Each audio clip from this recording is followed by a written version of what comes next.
Today we are here with one of those successful candidates who have uh, got through the NCS and NPSC, NPS and Allied Services examination that was held this year. So we have here with us Neilasanuo Sachü, who has ranked the first in the as the Assistant Research Officer, which is a Class 2 candidate post. So she ranked the first among the six, which was occupied for six tribes. So we have here with us Neilasanuo Sachü, where we will get to know more about her preparation, her expectation, and whatever she has to share with us. So thank you so much for joining us today, and congratulations on your success also. So kindly tell us more about you, your introduction, your background a little bit, and so that people will get to know you more. Okay. Thank you so much, ma'am, for this opportunity. Hello, everyone. My name is Neilasanuo Sachü, and I'm from Sakabama village.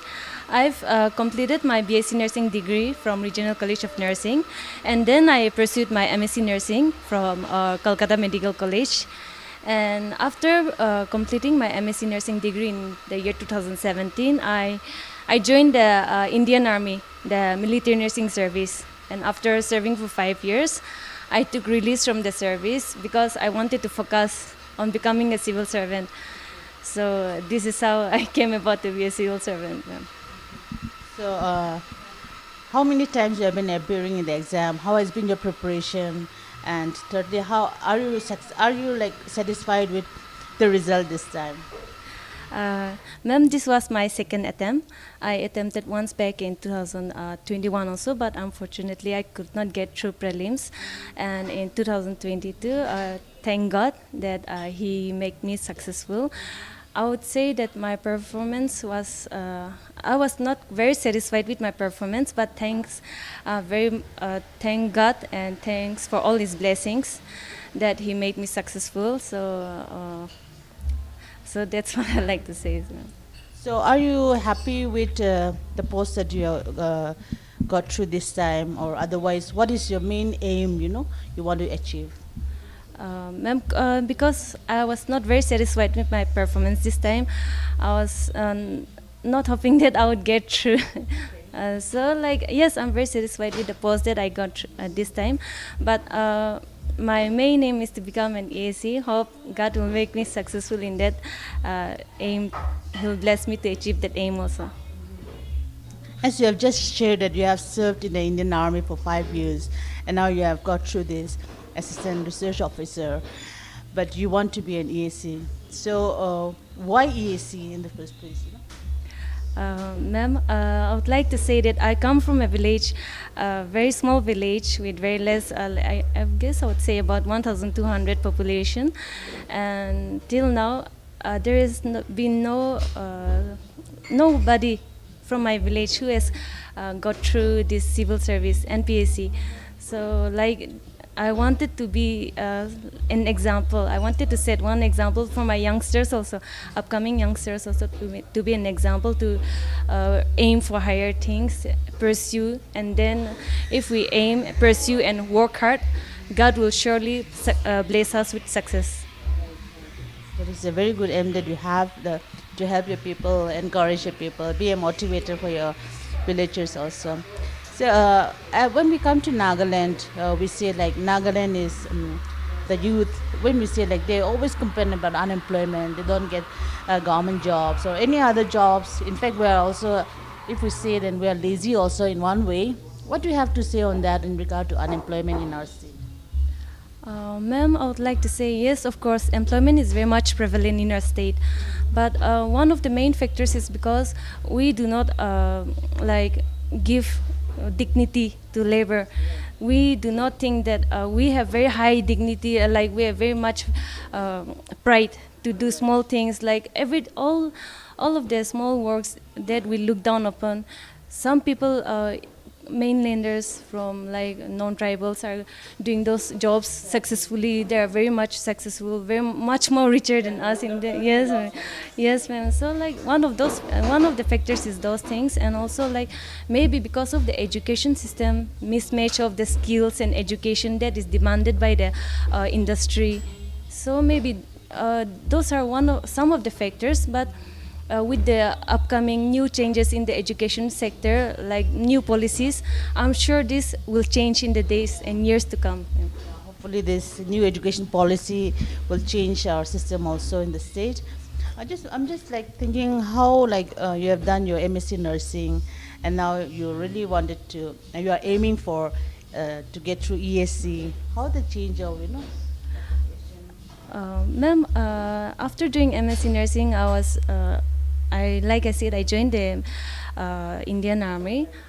For the first few years, I was quite satisfied with my job profile and all, but like having lived majority of my life outside, ma'am, like adult life, I would say, from like 18 years till now. I'm about to be 30 now, so till now I've lived outside, ma'am.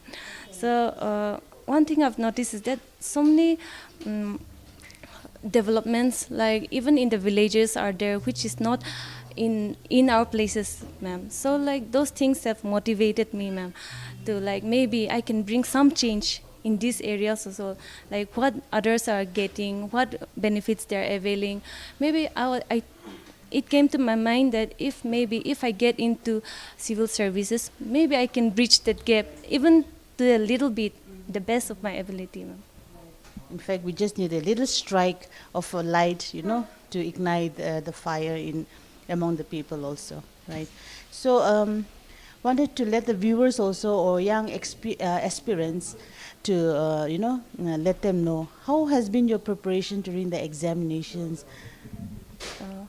My preparation was, ma'am, last year and before last year, since I was employed full time, I would be working around 12, 13 days in the 12, 13 hours in the day, and then after that I would come back and then devote the rest of my time, around like 6 hours of sleep, and then the rest of my time to studies. Of course, that was not enough for a serious aspirant.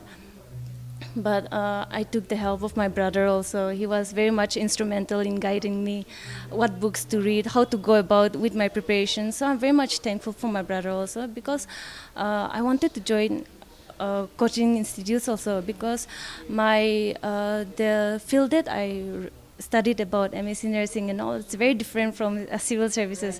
So like it was starting from ground zero. I wanted to take help also from civil these institutes, but because of my hectic work schedule, I couldn't make time. So like, yes, my brother has been my main source of motivation and support, ma'am. So during this exam, the one you just got through, how long did you get time for preparation for this? Ma'am, I've been, like I said, was my second attempt. So since like the last 2 years, I've been, even though if it's little by little, I've been studying. So I would say that little by little, also it will very much help you in the long run. Even if you're not able to dedicate like 13, 14 hours a day for your study, just start somewhere. You have to start somewhere, and then only you'll be able to move forward, ma'am. So that's what I would like to share to his parents. So we see like some of the aspirants, they try for 2, 3 times and they just give up. So you say like this is your second attempt, right? So how helpful is that appearing exams, and for preparing for the next exam? Ma'am, I would like to say that the more you experience something by yourself, the more you get to learn. So don't be discouraged. Like 2, 3 times, I've seen seniors who have gotten the post that they want after like 6, 7 attempts. So like, don't get discouraged. If you're really serious about being a civil aspirant, then I would say please do not get discouraged. Try again until you succeed. That is very good advice that you're given to all the aspirants who really wants to give up also. All right. Yeah, there is also one factor, like our people, we sometimes, most of the time say that the panel, or during the interviews, there is some kind of what to say. There is some judgmental or favoring the other candidate, one or the other candidate. So you have been appearing the interview also. So how has been your experience with the panel of those who have been conducting the interviews? Ma'am, I would like to share that the panel this time that I faced, all of the members were very friendly, ma'am. I did not feel that I was sitting in an interview. Instead, I felt that I was like having a conversation with my senior colleagues. So I would say that I didn't feel that I faced any discrimination or any of such things, ma'am. They were very friendly, ma'am. In fact.